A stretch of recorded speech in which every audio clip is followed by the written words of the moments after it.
नमस्कार, मैं हूं पवन त्यागी। 26 जनवरी के लाल किले के गुनाहगारों को करारा झटका लगा है दिल्ली की हाई कोर्ट से। जी हां, दिल्ली की हाई कोर्ट में जो खालिस्तानी समर्थक लोग हैं उन्होंने एक पीआईएल डाली थी और रिक्वेस्ट की थी कि जो लोग जेल में बंद हैं, जिनकी संख्या 70 से अधिक बताई जा रही है, उनको छोड़ा जाए क्योंकि वो निर्दोष हैं। वो ट्रैक्टर ट्रॉली शांति मार्च निकाल रहे थे, वो तो लाल किले में गलती से पहुंच गए और साजिशन उनको फंसाया गया है, उनकी कोई गलती नहीं है। लेकिन दिल्ली की हाईकोर्ट ने तल्ख टिप्पणी करते हुए उनको छोड़ने से मना कर दिया और उन्होंने कहा कि ये जो अराजकता हुई ये जानबूझकर की गई और ये ट्रैक्टर रैली शांति मार्च नहीं था, क्योंकि किसान नेताओं ने लिखित में दिल्ली पुलिस को आश्वासन दिया था कि हम तय रूट पर ही चलेंगे, तय टाइम पर चलेंगे। लेकिन ना वो तय टाइम पर चले, ना वो तय रूट पर चले, और वो चले तो अपनी मनमर्जी से चले। और तो और इस बातों का भी खुलासा हुआ है, दिल्ली पुलिस के वकील ने खुलासा किया कि ये सारे के सारे आंदोलनकारी 25 तारीख की रात को ही ये तय कर चुके थे कि हमको लाल किला मार्च करना है और वहां क्या क्या करना है, जो कुछ हुआ ये इन्होंने 25 तारीख को तय कर लिया था। यानी योजनाबद्ध तरीके से ट्रैक्टर मार्च के नाम पर इनको दिल्ली में घुसना ही था। तय मार्च के हिसाब से ये दिल्ली के बॉर्डर से बाहरी एरिया में चक्कर लगाने थे, लेकिन शुरुआत में ही इन्होंने, जबकि उस समय गणतंत्र दिवस की परेड हो रही थी राष्ट्रपति भवन और राजपथ पर, उसी समय सुबह 7 बजे इन लोगों ने अपने ट्रैक्टर स्टार्ट कर लिए, जबकि इनको 12 बजे का टाइम दिया गया था। यह दिखाता है कि इनकी योजना थी दिल्ली में अराजकता फैलाने की, और इसलिए दिल्ली हाईकोर्ट ने तल्ख टिप्पणी करते हुए उनकी जमानत याचिका सुनवाई ही नहीं करी और उन्होंने कहा कि कोई इस पे सुनवाई नहीं होगी, भगा दिया।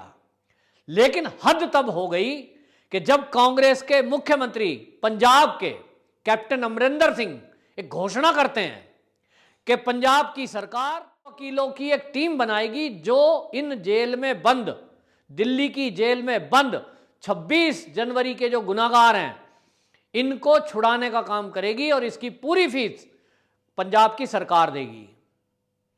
कितनी हद हो गई कि अब आप देखिए कि दिल्ली में जो हुआ 26 जनवरी को, पहली बात तो पहली नजर में वो अराजकता है। दूसरी बात देखिए, वो सरकार के विरुद्ध षड्यंत्र है, क्योंकि सरकार को बदनाम करना उस दिन जिस दिन पूरी दुनिया की नजर दिल्ली के ऊपर होती है, गणतंत्र दिवस परेड को डिस्टर्ब करना, यह सेना के खिलाफ विद्रोह है, क्योंकि वो सेना को डिस्टर्ब करना चाहते थे जो गणतंत्र दिवस की परेड कर रही है। तीसरी बात देखिए कि उन्होंने लाल किले पर कूच ही नहीं किया, लाल किला फतेह कर लिया, ऐसा नारा लगा रहे थे वो। इसका मतलब तो एक युद्ध जैसी स्थिति तैयारी थी। तीसरी चौथी बात देखिए कि भाले, तलवार, डंडे, रोड, इन सब से दिल्ली पुलिस के कर्मियों के ऊपर हमला किया गया। जो कांग्रेसी ये सवाल उठा रहे हैं बार बार कि दिल्ली पुलिस ने लाल किले में उन्हें घुसने क्यों दिया, क्योंकि भाई लाल किले के अंदर तो आना ही नहीं था किसी को, लाल किले पे आना तो तय ही नहीं हुआ था। वो बॉर्डर एरिया से बाहर की तरफ जाने थे, रूट तय था। लेकिन अचानक सुबह उठने के बाद ये आंदोलनकारियों ने अपना योजना पलट दी और सारे ट्रैक्टरों का रुख दिल्ली के अंदर कर दिया और इन्होंने योजना बना रखी थी कि किस तरह से लाल किले को घेरना है, और इसलिए वो लाल किले की तरफ ही कूच कर रहे थे सारे। तो अचानक में फोर्स के पास, जबकि 26 जनवरी की परेड चल रही हो, ऐसे में कैसे एकदम तैयारी करेंगे। अब ऐसे में लाल किले को घेर कर वहां तोड़फोड़ की जाती है। 400 से अधिक, अब तो डाटा आ गया है कि लगभग 500 के करीब पुलिसकर्मी घायल हुए, जिसमें जानलेवा हमले भी हुए। धारा 307 के तहत मुकदमे दर्ज हुए। इसी कारण बहुत सारे पुलिसकर्मी आईसीयू में भर्ती हुए। ऐसी घटना, और सबसे खतरनाक घटना, सबसे निंदनीय घटना, कि हमारे देश के तिरंगे को, जो कि लाल किले की प्राचीर पर फहरा रहा था, उसको उतार कर फेंक दिया गया और उसकी जगह खालिस्तान का झंडा और एक धर्म विशेष का झंडा लगाया गया। और इस तरह के कुकृत्य करने वालों को, उत्पात मचाने वालों को, पुलिस पे हमला करने वाले आतंकवादियों को बचाने के लिए पंजाब की सरकार घोषणा कर रही है, माने कांग्रेस घोषणा कर रही है कि हम इनको बचाएंगे। राहुल गांधी, प्रियंका गांधी, सोनिया गांधी, ये पूरा देश जानना चाहता है आपसे कि आखिरकार आप इन ऐसे उत्पाती आतंकवादियों को क्यों बचाना चाहते हो?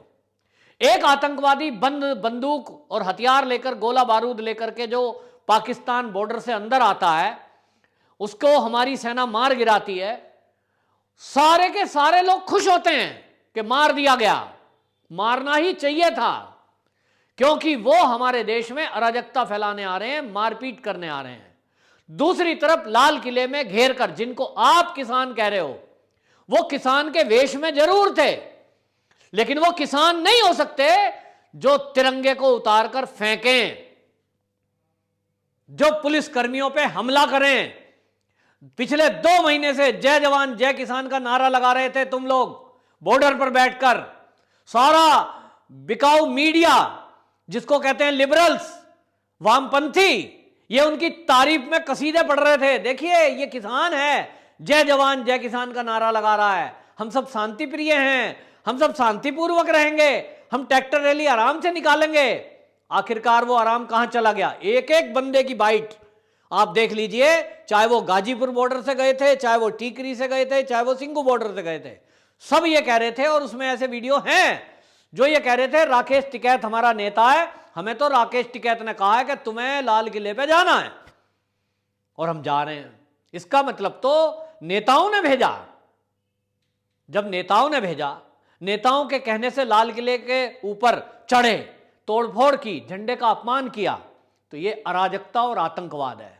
पुलिस पर हमला करना, ऑन ड्यूटी पुलिसकर्मी हैं, उन पर जानलेवा हमला करना, क्या यह आतंकवाद नहीं है? 400 से अधिक पुलिस वालों पे हमला हुआ है। आज तक इतना बड़ा हमला तो हुआ ही नहीं। हिस्ट्री है, हिस्ट्री में कोई आतंकवादी अगर अंदर आ गया तो वो ज्यादा से ज्यादा 40-50 पुलिस वालों को मार पाया है अभी तक की हिस्ट्री में। लेकिन घेर करके जिस तरह से पुलिस वालों को मारा गया, जिनकी संख्या अब 500 के करीब बताई जा रही है दिल्ली पुलिस के द्वारा, इससे बड़ी आतंकवादी घटना कोई हो सकती है कि आप पुलिस वालों में आतंक पैदा कर दो, दिल्ली की सड़कों पे आतंक पैदा कर दो? कौन कहता है किसान आतंकवादी है? बिल्कुल नहीं। किसान अन्नदाता है, अन्नदाता था, अन्नदाता रहेगा। लेकिन जो ये लोग अराजकता कर रहे हैं, ये अन्नदाता ना थे, ना हैं और ना होंगे। इनके लिए एक ही शब्द है, आतंकवादी, अराजक तत्व, ये गुंडा तत्व। ये तैयारी से आए थे और पुलिस पे हमला करने के लिए। नहीं तो मैं पूछता हूं आपसे कि जो लोग इनका फेवर ले रहे हैं, बताओ वो लोग तलवार लेके क्यों आए थे? किसान आंदोलन में शांतिपूर्वक धरना देने आए थे, वहां तलवार का, फरसे का, भाले का, खड़क का क्या काम क्यों लाए थे भाई? आप तो शांतिपूर्वक धरना देने आए थे, तो वहां तलवारों का क्या काम था? क्योंकि आप हमला करने की योजना से आए थे। और आज बेशरम कांग्रेस उनको बचा रही है। क्यों? क्योंकि अमरिंदर सिंह को पंजाब में चुनाव दिख रहे हैं। इधर केजरीवाल, आम आदमी पार्टी अपना हिसाब ढूंढ रही है और वो उनके लिए खाना, पानी, लंगर, हम सब कुछ दे रहे हैं जी। वो उनको फेवर कर रही है। और जितने लिबरल हैं, ये जितने वामपंथी हैं, मैं इनसे पूछना चाहता हूं कि ये तो 26 तारीख के दिन से ही ये कहने लगे थे कि ये जो जितने भी लोग लाल किले में गए थे, ये तो बीजेपी के लोग हैं, ये तो आरएसएस वाले हैं, ये तो पुलिस से मिले हुए थे। तो जब पुलिस से मिले हुए थे तो कैप्टन अमरिंदर सिंह आज की डेट में क्यों ऐसा सवाल उठा रहे हैं? क्यों गृह मंत्री अमित शाह से मिलने गए? कैप्टन अमरिंदर सिंह अमित शाह से मिलने गए, उनसे बात की और उनको कहा कि जो दिल्ली में जेल में बंद हैं 70 के करीब, उनमें से आपको बताऊं 19 में से 14 लोग तो लापता हैं। तो भाई आपको कैसे पता कैप्टन अमरिंदर सिंह कौन कौन लापता है? इसका मतलब कोई लोग ऐसे हैं जो आप ही ने भेजे थे। आपके पास लिस्ट है उसकी कि कौन कौन गया, वरना आप कैसे कह सकते हो कि जहां 4-5 लाख लोगों की भीड़ 26 तारीख को जुटाई गई हो, गांव गांव से लोग आ रहे थे ट्रैक्टर ट्रॉली लेकर के, उसमें आपको कैसे पता कि जेल में कौन बंद है? क्या पता कोई अभी धरने में बैठा हो, आपने कंफर्म कर लिया? क्या पता कोई जो है अपनी मर्जी से कहीं नौकरी कर रहा है, कहीं भाग गया है, कहीं घूम रहा है। लेकिन आपके पास पूरी सूचना है, आप लिस्ट दे रहे हो गृह मंत्री को देश के कि ये लोग हैं जो गायब हैं, ये लोग हैं जो जेल में बंद हैं। तो भाई कैसे पता आपको? इसका मतलब वो कांग्रेस ने ही भेजे थे, यहां कांग्रेस की योजना थी और अब कांग्रेस ही उनके लिए वकील कर रहे हैं। अगर वो बीजेपी के आदमी थे, बीजेपी के आदमी बंद हैं, दिल्ली पुलिस मिल गई है, तब आप उनके लिए वकीलों की फौज क्यों खड़ी कर रहे हो? क्यों फीस देने की बात कर रहे हो? क्यों पीआईएल लगाई जा रही है कम्युनिस्टों के द्वारा? क्यों खालिस्तानी फेवर कर रहे हैं? क्यों राकेश टिकैत उन्हें रिहाई की मांग कर रहा है? क्यों कर रहा है भाई? राकेश टिकैत जी, आपका लेना देना नहीं है ना उनसे, वो तो बीजेपी वाले थे। तो अगर कोर्ट में गलत आदमी को ले जाकर पुलिस ने प्रस्तुत किया और थे वो बीजेपी के आदमी, या आपकी बात मान लेते हैं कि वो कांग्रेसी थे, पकड़ के बंद कर दिए, उनका दोष नहीं था, तो क्या आपको देश की न्याय प्रणाली पर भरोसा नहीं है? आपको देश की न्याय प्रणाली पर अगर भरोसा है तो शांत रहिए, कोर्ट में जाएंगे, पुलिस प्रस्तुत करेगी, कोर्ट साक्ष्य देखेगा, साक्ष्य गवाह सब कुछ देखने के बाद ही तय होता है व्यक्ति को जेल में डाला जाएगा कि नहीं। छूट जाएंगे। क्यों परेशान हो रहे हो इतने? क्यों बेचैन हो रहे हो? क्यों बौखला रहे हो? क्यों 70 वकीलों की फौज खड़ी कर रहे हो? जरूरत तो नहीं है। तो आप इस तरह की बातें करते हैं। ये सब चीजें आपको ये करनी थी, आपकी प्लानिंग का हिस्सा था, आप ही ने करी दी है। तो भाई ये जो है इस तरह की बातें, दोगली बातें कांग्रेसी करते ही हैं, हमेशा करते आए हैं, और अब इनके साथ वामपंथी भी मिल गए हैं। हमेशा इनकी तैयारी देखिए, मीडिया को तैयार रखते हैं, ऐसे परिवार वालों के इंटरव्यू ले रहे हैं, हमारा तो बच्चा था वो शांतिपूर्वक प्रदर्शन में गया था, देखो जी मोदी सरकार ने पकड़ करके जेल में बंद कर दिया। मतलब इनकी वीडियो वायरल की जा रही है बाकायदा, जिससे लोगों को उकसाया जा सके मोदी के विरुद्ध, मोदी सरकार के विरुद्ध। ये कांग्रेस ऐसा कुकृत्य कर रही है, इसमें उन्होंने बादल को भी शामिल किया है, और उसके ऊपर इसीलिए पंजाब के अंदर हमला हो गया है। ये नफरत की राजनीति कांग्रेस को सूट करती है, इसीलिए पहले दंगा कराती है, फिर लोग फंस जाते हैं तो उनको बचाने के नाम पर ड्रामा करती है। तो कांग्रेसी जवाब दें कि तिरंगे के अपमान करने वालों को वो बचाने में क्यों लगी हुई है, क्यों उनके लिए वकील मुहैया कराए जा रहे हैं।